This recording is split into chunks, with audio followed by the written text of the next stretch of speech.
This article comes from a Libertarian Future, a libertarian news journalist site. I am not employed or associated with a Libertarian Future.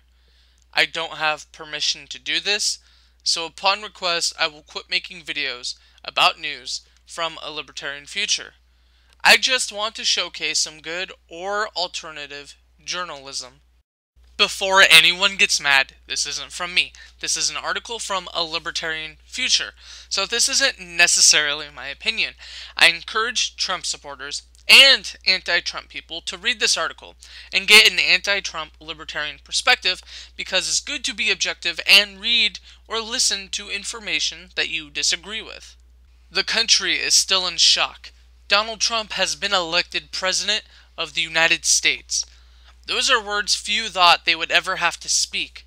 It was a long shot, and even the betting markets didn't predict it. But here we are. Naturally, there have been protests in Democratic strongholds across the nation. Millions of liberals have been triggered and are slowly going through the 5 stages of grief.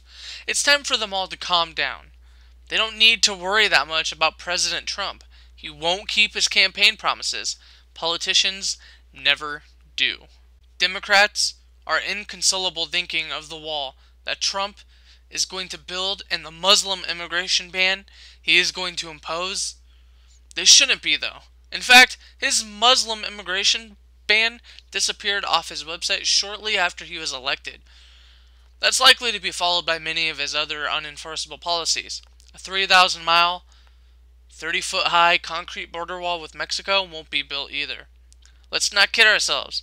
Donald Trump knows that, and Republicans know that as well. Most of his supporters probably know that too. It's time to let reality sink in. Donald Trump is now a politician. It no longer matters what he promised during his campaign. Politicians never keep all of their campaign promises, and President Trump will be no exception to that rule. In fact, he might even set a record for broken promises given all of the insane things he's promised this year. Republicans were just as depressed when Barack Obama took office, but he hasn't accomplished half of what he set out to do in 8 years. It will be the same story again this time around. Donald Trump is no longer a candidate without limits. President Trump will actually have to govern, and that will mean making a lot of compromises. Trump won't be able to just give speeches and promise the world. He'll have to get laws passed. Even with a Republican House and Senate, that will be tough.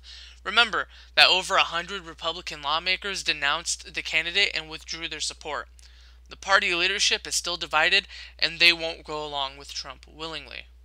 Furthermore, everyone has to remember that Donald Trump is a reality TV star first and foremost. He was a lifelong Democrat for 68 years and suddenly rebranded himself as the most conservative candidate in the Republican Party. He's an actor who played to an audience and told them what they wanted to hear. And it worked. Trump saw an opportunity to exploit an issue and he ran with it all the way to the bank. But now we have no idea which part of that act will continue on. Trump could completely turn the corner once again and moderate himself.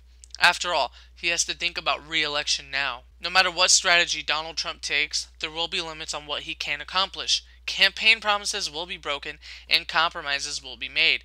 90% of government will continue on as it always has without changes. Some things will change, but generally speaking, in 4 years, the phrase "Make America Great Again" will be as meaningless as hope and change.